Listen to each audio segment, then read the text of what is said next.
Maintenant que votre espace a été capturé, il est temps de créer votre visite virtuelle. Connectez-vous à l'éditeur VR, vreditor.istaging.com. Cette plateforme web vous permet d'ajouter des informations concernant votre espace. Si vous utilisez un appareil photo 360, c'est aussi ici que vous pouvez importer vos panoramas existants.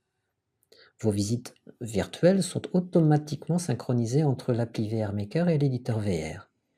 Cliquez d'abord sur la visite virtuelle à éditer. Vous pouvez voir 5 sections distinctes. Informations de base, panorama, éditeur de marqueurs, gérer les groupes, gestion des messages. Commençons avec les informations de base. Cet onglet vous permet d'éditer le nom de votre visite virtuelle ainsi que d'y ajouter une description et l'adresse de la propriété.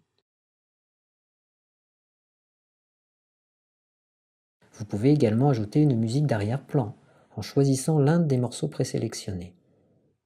Descendez pour ajouter votre logo. Celui-ci sera affiché au bas de votre visite virtuelle. Vous pouvez également personnaliser la miniature qui sera affichée quand vous partagerez votre visite virtuelle sur les réseaux sociaux.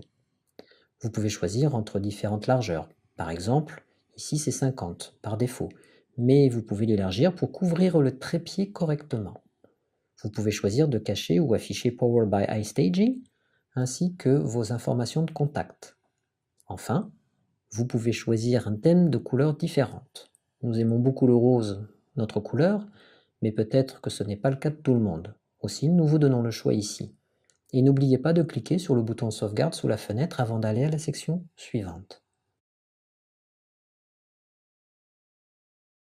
Allons maintenant à la section panorama. Ici, vous verrez toutes les photos que vous avez capturées pour cette visite virtuelle depuis l'application. Vous pouvez cliquer sur le nom d'un panorama pour assigner la pièce dans laquelle il a été pris. Vous pouvez aussi changer l'ordre des panoramas. Nous vous recommandons d'assigner les pièces minutieusement. Cela vous sera d'une grande aide plus tard. Vous pouvez choisir un panorama à copier vers une autre visite virtuelle ou bien le supprimer. Faites attention, le panorama n'est pas récupérable une fois supprimé. Voyons maintenant l'onglet « Éditeur de marqueurs ». Il offre un grand nombre d'outils qui vous permettent d'éditer vos photos. Jetons un œil au premier. Les hotspots. Les hotspots vous permettent de connecter vos panoramas. Regardez la liste de vos panoramas en bas de l'écran. Les hotspots vous permettent de créer des ponts entre eux. Un clic sur un hotspot vous permet de vous transposer instantanément vers un autre point dans la pièce. Vous pouvez choisir différents marqueurs ou bien même ajouter votre propre marqueur. Sélectionnez ensuite le panorama de destination, ajoutez la rotation afin de créer un parcours et vous avez terminé. Une fois vos changements sauvegardés, prévisualisez votre visite virtuelle pour savoir si celle-ci correspond à vos attentes.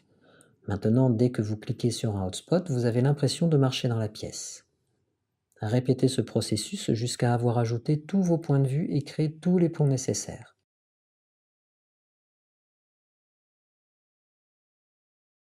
Juste en bas, vous pouvez ajouter des informations, des étiquettes de prix ou des notes. Par exemple, vous pouvez ajouter des étiquettes sur le mobilier, avec plus d'informations le concernant et un lien menant vers votre site pour compléter la transaction. Le mémo vous permet d'ajouter plus d'informations à des endroits spécifiques dans votre panorama.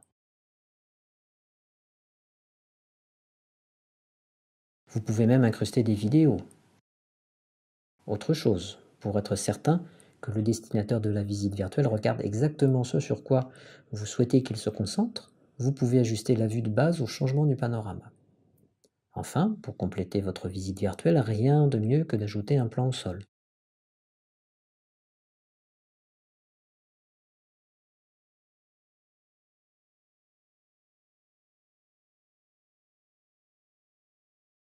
Ajoutez vos points de vue sur ce plan. Nous vous suggérons d'appuyer sur le bouton sauvegarde entre chaque onglet. Cliquez sur le bouton en haut à droite pour voir vos changements en action.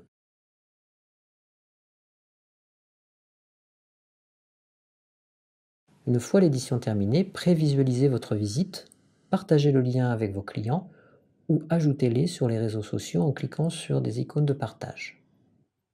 Vous pouvez aussi utiliser la fonction de copie pour copier la visite vers un autre compte ou bien même le vôtre. Cliquez sur supprimer si vous souhaitez supprimer la visite virtuelle, mais attention, celle-ci n'est pas récupérable ensuite.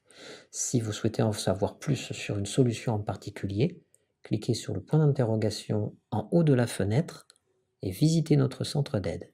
Si vous ne parvenez pas à trouver la réponse que vous cherchez, cliquez sur le widget ici et laissez-nous un message. Nous reviendrons vers vous dès que possible.